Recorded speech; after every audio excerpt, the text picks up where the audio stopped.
Tobin Walsh. I'm the founder and creator of the Good Bad Dad blog. And today we're so pleased that Dr. John Chuback has joined us, the author of a new book that you have to get. It's called the Straight A Handbook. Dr. John Chuback, how you doing?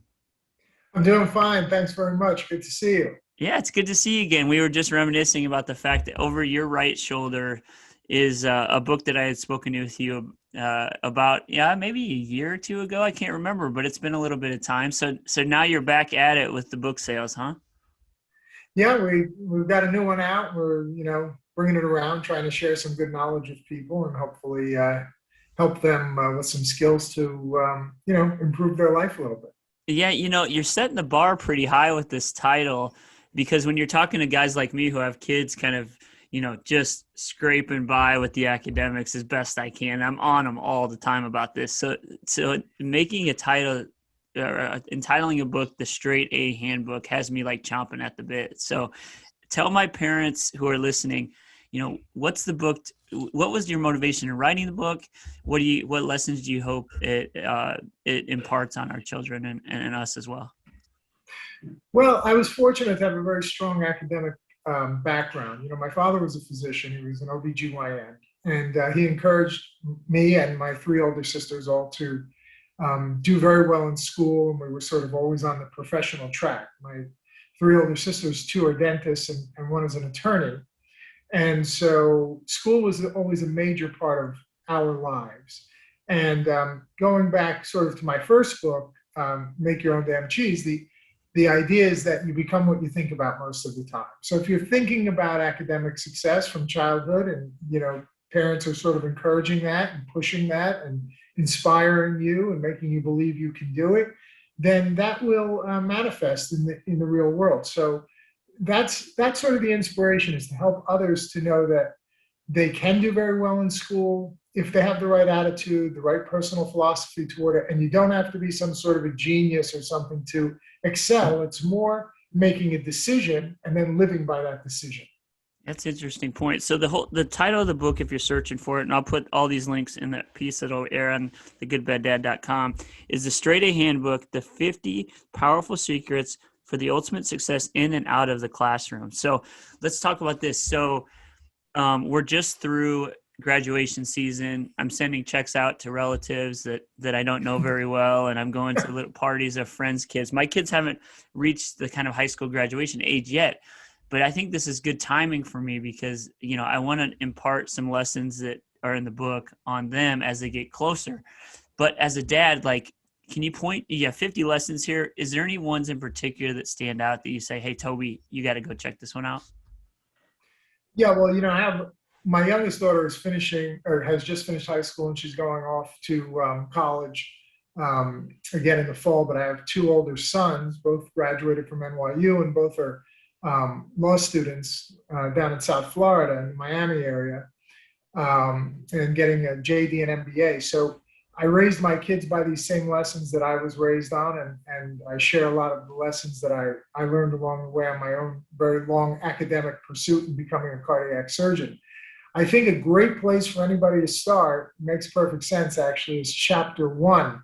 And chapter one is called The Man Who Sat His Way to the Top.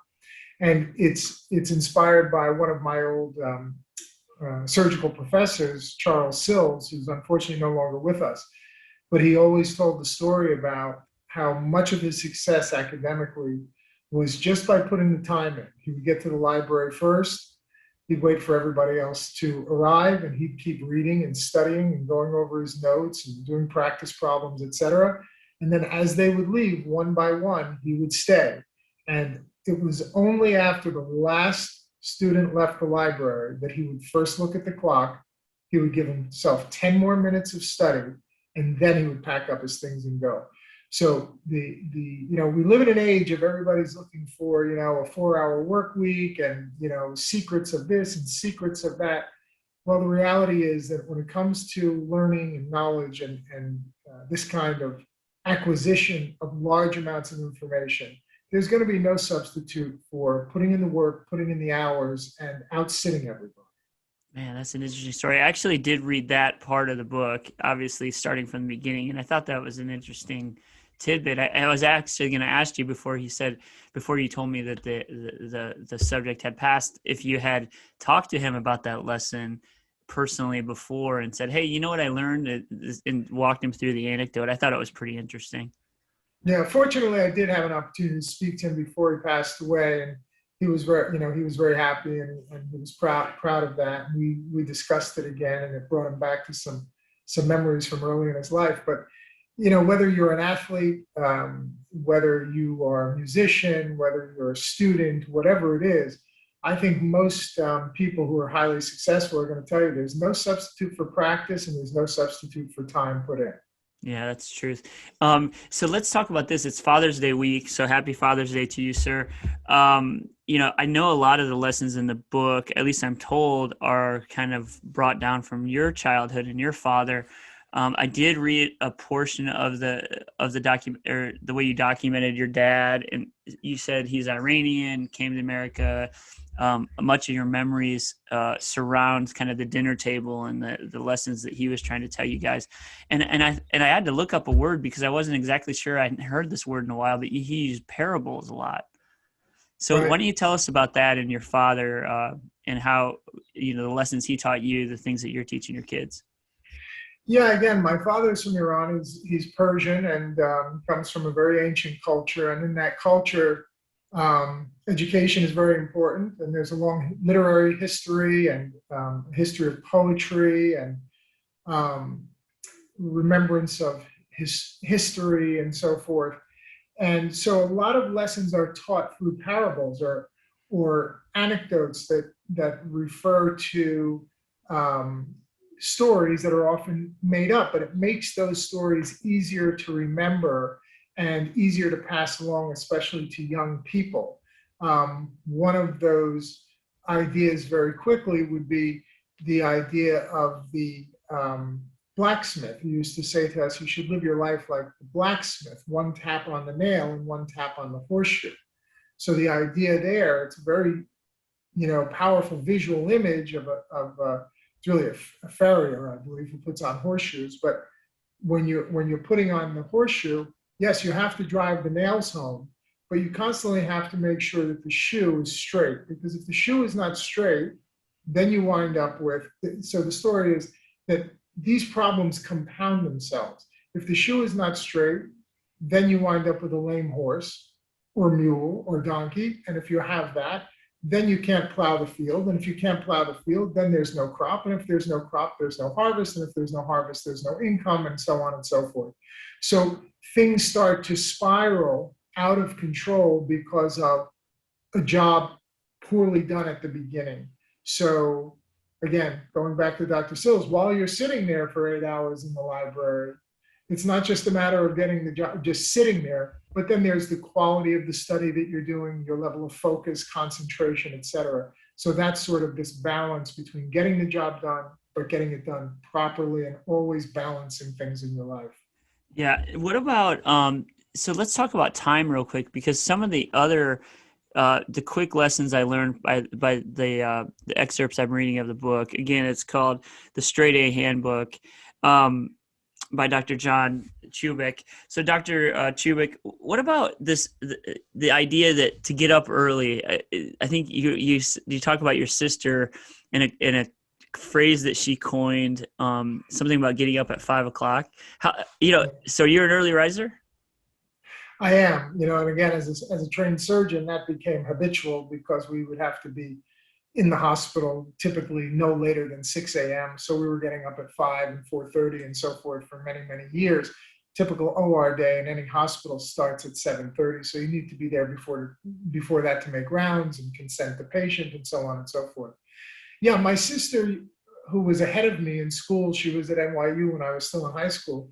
She used to encourage me academically, and she used to say that he who shall thrive must rise at 5, and he who has thriven may rise at 7. It's not something she created. It was from an old childhood poem that she found somewhere, but it was great advice. And that's what I learned throughout my academic career, that, as they say, early to bed and early to rise makes a man healthy, wealthy, and wise. if you get an early start on the day, your mind is fresh, your thinking is clear. There's not a lot of distractions. It's a great way to get your work going. You're studying, you're reading, you're reviewing, etc. So yes, the more time you put in it, the earlier you start, the better.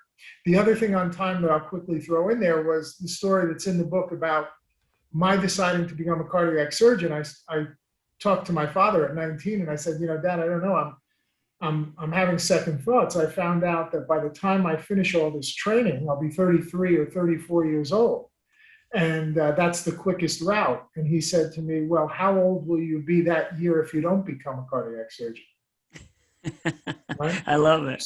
Right. So the time will have to pass one way or the other. And that's one of the great secrets of successful people that other people don't know. Highly successful people are long range thinkers. They're thinking way into the future and about how to get there. It's what one of my mentors, Brian Tracy, calls back from the future thinking. You say, well, if I wanted to be a cardiac surgeon at age 34 and I'm 19, what would I have to do right now in order to make that a possibility? Whereas in the world, let's say, unfortunately, the lowest level of living, let's say the incurable alcoholic or the very, very suffering drug addict, they're living many times in a world of hours or even minutes, looking for the next drink, the next fix, etc. That's kind of the worst scenario you can find yourself in many ways. Whereas the highly successful people have a long range view of their life. Man, that's powerful. I'm stuck on the quote from your dad where he said, well, how old will you be if you're not a cardiac surgeon? I'm thinking, right. God, that talk about having a 19-year-old stop in their tracks and go, huh? I'm trying to figure out like how reading these books, I always think to myself, man, I get it, raising young kids. I'm sure you've been there. We get into this minute by minute, next practice by next practice, Tuesday by Wednesday environment. So to really like pull yourself up from that and have that long range thought. Did you struggle with that as you raised your kids? Or, was it something that because you saw it modeled by your father, it came naturally to you? Yeah, well, it did become natural after many years of intense training and going through college and medical school, surgical residency, cardiac surgical residency. That was a 15-year process after high school. So you learn to be patient, you learn to be dedicated, you learn to be disciplined, you learn to make sacrifice. Now, passing that along to a 7-year-old or a 10-year-old is much more difficult because they're looking for immediate gratification.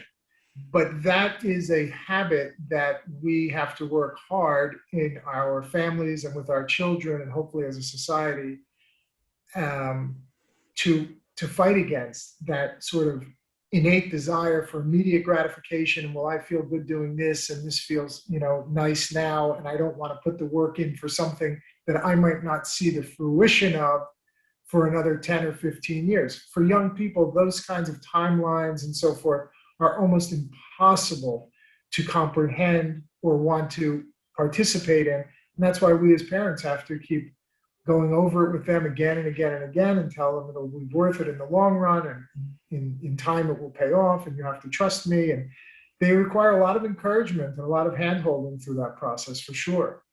Man, yeah, you're right. It does take sort of a daily intentioned effort to get them drug out of sort of the immediacy of their own lives. So now from the perspective of your kids, so have they read your book and what they think of it? Have they kind of conceptualized those lessons like, oh, that's where Dad got that?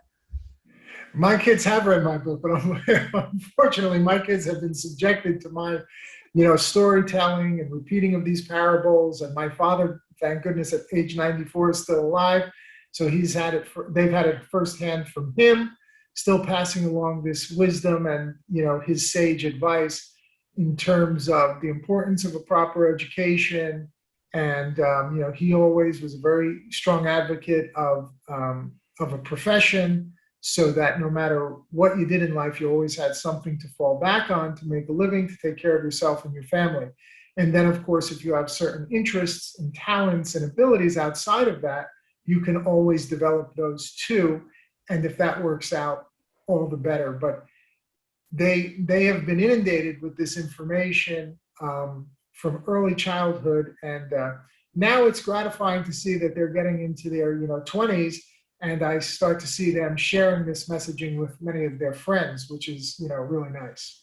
Man, that's so interesting. So Dr. John Chuback here, from the Straight A Handbook, the 50 powerful secrets for ultimate success in and out of the classroom. So you would say this book, your new book, out now, would be for parents, yes, for kids looking for sort of direction and feedback and hints about how to be more efficient with their time and lives. I mean, even what about like high school age kids? Too young for them, or okay?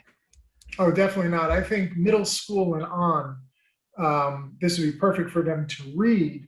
And even from grammar school age, parents could share many of these ideas and concepts with kids. Kids are super smart. When I go out and speak to children, we do library talks and things like that. Even with my previous book, Make Your Own Damn Cheese, which is kind of a heavy subject about how the mind is structured, the conscious and the subconscious, you would be amazed how 7-year-olds really understand what you're talking about. So we can't dumb it down for kids. We can't wait because those early formative years are so important in terms of them adopting their own personal philosophy, their own habits, their own beliefs about themselves, what we call the self-concept, their own sense of self-esteem. So you can't start too early, especially with sharing the stories with them. But certainly kids, middle school and above can be reading this book all the way through graduate school.